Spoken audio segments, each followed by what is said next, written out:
حضرت عائشہ رضی اللہ عنہ سے روایت ہے کہ جب رمضان کا آخری عشرہ آتا ہے تو نبی صلی اللہ علیہ وسلم اپنا تہمت مضبوطی سے باندھ لیتے، یعنی عبادت کے لیے اپنی کمر کس لیتے،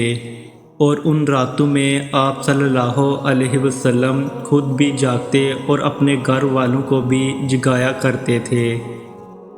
حضرت ابو ہریرہ رضی اللہ عنہ سے روایت ہے کہ رسول اللہ صلی اللہ علیہ وسلم نے فرمایا، جو کوئی شب قدر میں امام کے ساتھ اور ثواب کی نیت سے عبادت کے لیے کھڑا ہو تو اس کے تمام پچھلے گناہ بخش دیے جائیں گے،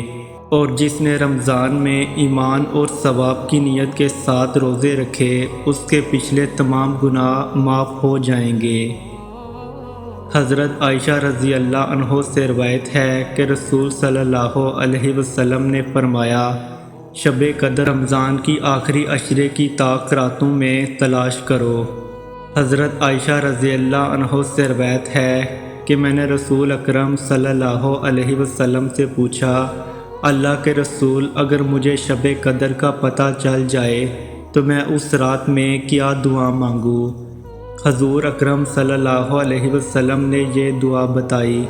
اے اللہ، تو بے شک معاف کرنے والا ہے اور معاف کرنا تجھے پسند ہے، بس تو مجھے معاف فرما دے۔